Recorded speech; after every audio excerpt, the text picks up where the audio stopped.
Listener discretion is advised. Content warning, all of it. Yeah. Just so much sexual abuse of children. It's just like the rage farts are pending. Just prepare yourself.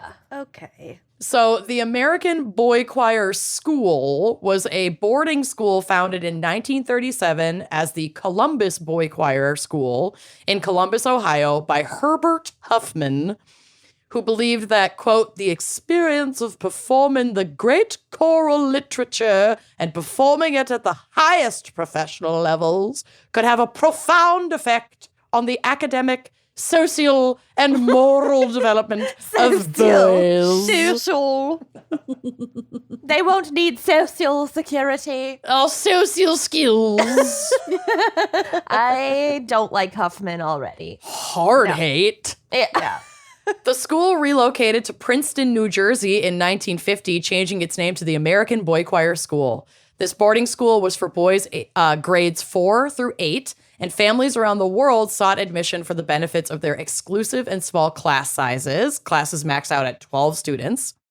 Project-based learning techniques, and immersive curriculum that met students where they were at, customized to the students' abilities and interests. I mean, that's very ahead of its time. Those are three things that are still important today. You can and hard to find. You can do a good job building up a beautiful curriculum as a fucking booby trap for sexual exploitation of young boys. Yeah. And we'll get to it. Okay. Great. The curriculum included Latin for all students, as well as an incredibly well-funded music program. So, like, the draw of the school is the choir. Like, Right, you of don't course. go to the school unless you can sing in the Right. choir. With all new students required to take piano/keyboard lessons in their first year, and obviously their claim to fame was their boys' choir. The choir touring schedule would determine the entire academic schedule for the year, because this choir performed at prestigious events all over the world. I mean, they were touring like constantly. So this is from their website, quote, boys who attend the American Boychoir have sung for heads of state, performed in renowned venues, extensively toured the world, recorded albums, worked with many famous artists, and appeared in television and film, building a foundation of self-reliance and intrinsic self-worth for their future. Foundation. They've sung for presidents, at least one of the popes, and recorded an album with motherfucking Bing Crosby. Wow. Also an abuser. Yeah, Which it all sucks circles because back. I know. The king of Christmas music. The king of Bing. King Bing. King I Bing. still listen to King Bing at Christmas. It's hard. It's horrible, but I I know. still listen at Christmas too and watch White Christmas, even though I know I he's know. a fucking abusive asshole. Well, we're bad people. So, attending the ABS all but guaranteed admission into the country's most competitive private Admission. into the country's most competitive private high schools, including Interlochen Arts Academy, Phillips Exeter Academy, Phillips Academy, Lawrenceville School, Petty School, St. Andrew's School, and Avon Old Farms, with only about 20% of ABS students attending public high schools. So that was like not the way. Petty school is a rough name for a boarding school for boys. Sure is. Yeah. Sure is. Avon Old Farms doesn't sound that appealing either. None I've of heard it of- sounds appealing. I've heard of St. Andrews. Actually, Zach interviewed at St. Andrews, I think. Okay, well, I'm glad he didn't interview at Phillips Exeter Academy, because we'll get to it. Oh, well, actually, I know a ton of people that went to Phillips Exeter Academy. Oh, geez. Well, maybe check on them after listening to this case. So it came as a shock when in 2002, rumors were abuzz about sexual abuse in the boarding school by, quote, 2 longtime choir masters and by 9 other staff members, from a headmaster to teacher's aides to a cook. So it was at like every level. Jeez. As victims began to come forward, the world saw what looked a lot like the abuse within the Catholic Church. This is from the New York Times. A lot of my quotes are from the New York Times because they did in 2002 this like Huge article. in-depth expose that interviewed a lot of the victims, and it was so fucking hard to read. But like pretty incredible reporting. So props. Quote, though the events at the American Boychoir School happened long ago, like the abuse was really rampant between the 70s and the 90s. It was like fucking years of this shit. Alumni who were abused say the effects have echoed through their lives. Many speak of prolonged anguish in working out their sexual identities, and several of the men tried suicide. Extended bouts of drug addiction are not uncommon, and a few say they came home to molest their own siblings. God. It's basically just Spotlight. Yep. Yeah. Multiple lawsuits named a man named John B. Schallenberger, who was not a staff member for ABS, but a frequent patron of the boy choir concerts and a convicted chronic child molester, having received a half dozen convictions between 1958 and 1998 on charges relating to molesting children. And he went to like every ABS concert. Yeah, if you've got a dude that is not a parent or loved one attending every child concert. And giving a lot of money. So John was influential enough as a financial supporter of ABS that he was able to recommend staff to those in charge of hiring decisions at the school. No! His recommendations... No. Oh, yeah. His recommendations would lead to grooming and further abuse, as well as access to these boys for himself. Yeah, a network. I got you this job. Fuck. One of his recommended hires, a choir master named Donald G. Hansen, a.k.a. this motherfucker, molested a student who later came forward and filed a lawsuit against him. In the suit filed, the student, 44 at the time of filing, recalled Hansen molesting him 3 to 4 times a day, along with other members of the staff during his time there. Jesus. It was constant. Hansen was a choir master for 12 years from 1970 until 1982. And while there, he recruited former students of his from his previous boys' choir to be hired as teachers' aides. Yeah, probably boys that he had shaped to be part of his network. Hiring the boys he groomed, who were now becoming adults, yielded the exact results he hoped for. These aides would molest the young students as well. So he just created a network. It's an MLM. Mm-hmm. Yes. Yeah. It's an MLM of child molestation. Child molestation. Yep. The number of victims he had and like also had himself and then exposed these boys to during that 12 years is like unfathomable and impossible to count. Multiple lawsuits had been filed against the school since the 1970s, with at least one being settled out of court to the tune of $850,000. Hansen eventually resigned in 1982 as a result of these lawsuits, admitting that he had molested boys while employed by the school. But he wasn't fired, arrested or anything, and he wasn't fired. He resigned. He quietly left. Yeah, he retired early. Yep. I don't understand. Oh, you just wait. I just don't understand how like that can be public knowledge and someone isn't arrested. Patriarchy. I know. The layers of protection. I mean, this is some Catholic like fucking church shit. Yeah. Like there are so many layers that we will never even know. I guess that it's are protecting just like these money people. and connections because these are super prestigious schools. Yes, and it's powerful and rich people, that are part of this. And also toxic masculinity, like parents of children, of boys specifically who were molested probably don't want that information getting out. Oh, yeah. Yep. Listen. It's all of the above. And then some. Here's where it gets so much worse. The school responded with refusal to, quote, discuss specific allegations, but encouraged students who suspected or experienced abuse to tell the staff. The staff that's been abusing them.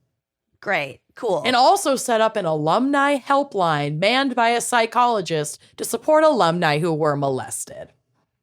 In court, the school claimed, and get ready to scream, that the victim that I talked about previously, who was then 12 years old, 44 at the time that he filed suit, but 12 when he was experiencing this abuse. Multiple times a day. The school claimed that he had consented to sex and said that he was negligent in not reporting the incident at the time. Oh, How my fucking God. dare they? Yeah, when I read that, I like broke out in hives. The fucking balls on this school. 12-year-old consented to sex with an adults, adult multiple and it was times his a day, fault. who then And he was rounded up negligent other people For not to also reporting abuse him. to a system that would have failed him if he had reported. Who's he gonna fucking report to? They're all abusing him. Like, you guys, I can't. Mm-hmm. The school had also contended that the state's Charitable Immunity Act protected it from liability in sexual abuse lawsuits brought by former students. However, the New Jersey Supreme Court found that the Charitable Immunity Act immunizes charities for negligence only. It does not bar statutory or common law claims that are based on willful, wanton, or grossly negligent conduct. Mm-hmm. The school's legal team attempted to appeal this decision, but in 2006, then governor of New Jersey signed a bill into law in the state that effectively nulled the ABS charitable immunity defense by making New Jersey the 48th state to allow victims of childhood sex abuse to sue churches, schools, and other nonprofits for the actions of their staff, which is a legal move that previously was much harder to do because of the broad terms of legislation like the Charitable Immunity Act. Wow, I didn't even know about that legislation. Mm-hmm. I don't know if the Charitable Immunity Act even exists anymore, and if it does, it's essentially counteracted by this other legislation that was signed into law in 2006. Right. So remember that like guarantee into schools like Phillips Exeter Academy after leaving ABS? Yeah. Well, that prestigious boarding school had to fire their drama director after he secretly videotaped students naked and was caught transporting child sexual abuse material across state lines. So it's safe to say that this ABS boarding school for young boys also served to groom them for more abuse at prestigious boarding schools at the high school level that they would then go on to. Oh my God. And these schools are so connected with each other that there are staff that knew that these boys were entering into their school. Oh yeah, yes, there's hundreds of students. It's basically human trafficking. Yeah, working at a prestigious boarding school is kind of its own world. Mm-hmm. So like definitely either the staff stays in one school forever. For decades because it's a cushy gig, mm-hmm. or they apply and job hunt within that community of schools. Yep. For the most part. So they all fucking know each other. Yeah. There's tons of gossip, I'm sure. I mean, I'm not in that world, but I'm sure that there is. Yeah. It's just, it's unimaginably vile what these boys went through and how much they suffered. And there is like so much more graphic shit that this fucker, Donald Hanson's victims have come forward with. But I literally couldn't include it because it's so horrifying that like my mental health couldn't handle it. Yeah. So one of the aides that Hanson groomed and then recruited who went on to molest students died by suicide after the allegations surfaced in the late 90s. And I consider Hanson completely fucking responsible for that as well. Yeah. And all Hanson, the adults, all of them. Oh, yeah. They're all complicit. All of them. Sorry. Yeah. If you heard one rumor and didn't flag it up, you're guilty. And about raping children. Right. Yeah. Raping children and also like literally creating a legacy of like groomed boys who'd become men who would get hired at these schools to rape children. Creating your own CSAM LinkedIn, basically. Yeah. It's sick. And Hanson is just living out the rest of his days in Ontario, Canada. The New York Times tried to reach him for comment in 2002 and he dodged the reporters, so he never got back to them. Another one of Hanson's groomed teacher's aides was called for comment, and when the reporter introduced himself, the guy just pretended it wasn't him and hung up. So, like, many of these offenders were just fired or quit and just went on their way. Like, kind of just removed themselves from the spotlight. Well, I heavily doubt that they were rehabilitated in any way. No, and they didn't get, there were no consequences. Now they're just out, dealing with their own traumas in probably equally as horrific ways. Well, and likely continuing to abuse in other kind of under the radar spaces. Yeah. So another account, again from the New York Times, reads, quote, John E., an alumnus who now runs a small marketing company in New Hampshire and Florida, remembers himself as a 12-year-old nerd during his first encounter with the American Boy Choir at its summer camp in 1965. His loneliness, he said, only ended after a camp counselor in his mid-20s molested him and then lavished privileges on him. Though the abuse felt wrong, he said he remembers thinking, I'd do this one dirty thing and everything else would be all right. The abuse intensified when he joined the choir school and took private piano lessons with Donald Bryant, then the choir master. Eventually, he said, every piano lesson turned into a groping session. Ugh. He recalls fleeing a dorm manager who exposed himself and said, I could make your life here a lot easier. It was just all of them. Everywhere. It's Every a fucking turn. Horrible fun house of Abuse. abuse. Yeah. Another former choir boy, speaking on condition of anonymity, said Mr. Bryant also molested him in 1964, and a former board member, Marjorie Blacksell, said Mr. Bryant was forced out in 1968 over, quote, a love affair with a little boy. Ew. Which, fuck that. It's not a love affair. It was fucking rape. And people who use language like that are also part of the fucking problem and super complicit in all of that shit. Yes. Love affair. And that motherfucker Donald Bryant went on to lead the children's choir at the First Presbyterian Church in Ann Arbor, Michigan in the 70s after being forced out for the love affair. And though incidents were not reported during his time with the church, that obviously doesn't mean it didn't fucking happen. Oh, yeah, no. These people... You're not just going to go to another children's choir and then just stop. They can't stop. Yeah. No, it's a fucking compulsion. It's so... And like I said, I could go on and on with victim accounts. There are so fucking many, which only serves to indicate that, like, countless more are still untold.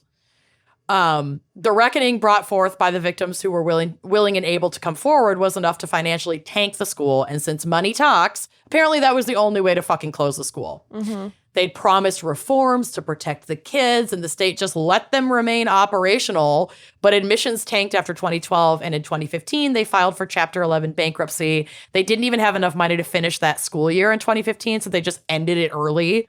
And then, like, relied on the good graces of surrounding like places in the community that were propping them up. So they hung on for another 2 years. They moved to a small summer camp that allowed them to host classes and like board the children. The summer camp was like, you can just come here until you like get back on your feet. I understand the idea of like, oh, but, you know, music is important for these kids and these kids, you know, blah, blah, blah. And like, we need to keep the school going and like, you know, cleanse it of all the like bad apples. But when it's that fucking rotten to the core, you can't save it. No. You can't. Yeah. It You has can't. to be Just that- abolished. Just it existing and having that name It's and trauma. that mission It's trauma. is triggering. Yes, It's it's- too awful. Oh, y'all. Too much happened. Y'all. I can't wait for my final statement on this. Well, I sure hope you liked that clip. If you did like that clip, make sure you are subscribing to our YouTube channel, leaving us a nice review, and joining us on Patreon for even more video content, audio content, salacious content all around. Come join us. Treat yourself.